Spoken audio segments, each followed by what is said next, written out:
There is blood all over the carpets, blood all over the floor. The scene is the most horrific scene I ever seen in my life. Baruch Goldstein opened fire with an automatic rifle. Tragedy, which will make a very negative backfire on the whole peace process. On the 25th of February 1994, during the holy month of Ramadan, US-born Jewish settler Baruch Goldstein entered the Ibrahimi Mosque in the Old City of Hebron. 4 minutes into Fajr prayer, as Palestinian worshippers bowed down in sujood, Goldstein opened fire, killing 29 Palestinians, some of them as young as 12, and permanently changing the lives of Hebron's Muslims.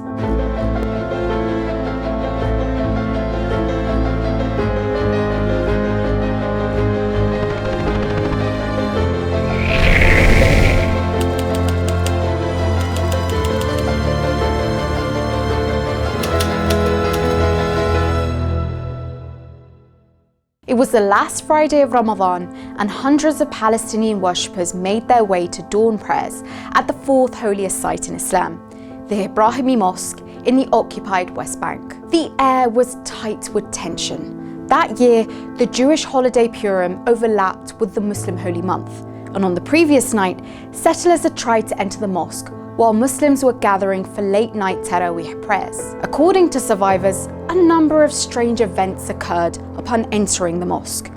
Israeli authorities separated women worshippers from the men and placed them in a different area of the mosque.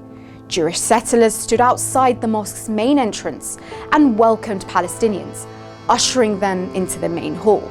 Now, according to survivors, this behavior was unusual and left many feeling uneasy. As the Imam led Fajr prayer, the nightmare began. Goldstein, dressed in his Israeli army uniform, unshouldered an assault rifle and began shooting indiscriminately into the crowd from behind. As screams of terror filled the holy site, the power cut out, and Goldstein attempted to escape, but was stopped by a crowd and beaten to death.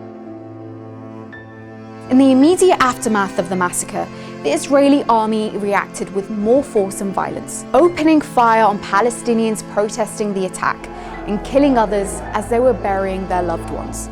According to locals, the final death toll stood at 50 to 60. They're beaten up by the Arabs because the Arabs hate the Jewish people, and it's their way of in some way humiliating the Jewish people. Baruch Goldstein was active in the extremist Kach political movement, a party founded in 1971 by radical Zionist Meir Kahane.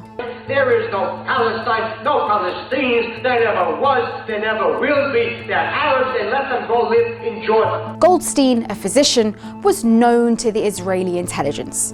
A year before the massacre, he had poured acid over the floors of the Ibrahimi Mosque, leaving giant holes in the carpets and injuring 6 worshippers. Support for Goldstein was widespread after the massacre, and his grave became a pilgrimage site for Jewish extremists. Following the massacre, Israeli authorities imposed tighter security measures across occupied Hebron. Palestinians were banned from streets near Israeli settlements, including the bustling economic hub Shuhada Street, preventing them from accessing their homes and businesses. Most significantly, the Ibrahimi Mosque was divided, with Muslim access reduced to just 40%, whilst Jewish worshippers were allocated 60%. A labyrinth of checkpoints and roadblocks isolated Palestinians from the rest of Hebron, and restrictions on movement have gotten worse over the years. Water scarcity and a lack of access to services and schools and increased settler attacks have left Palestinians feeling suffocated in the city. The Kach Party was banned in Israel and declared a terrorist organization in 1994 after its members expressed support for the Ibrahimi Mosque Massacre. But 3 decades later, Goldstein's radical Kahanist ideology has been embraced by Israel's mainstream.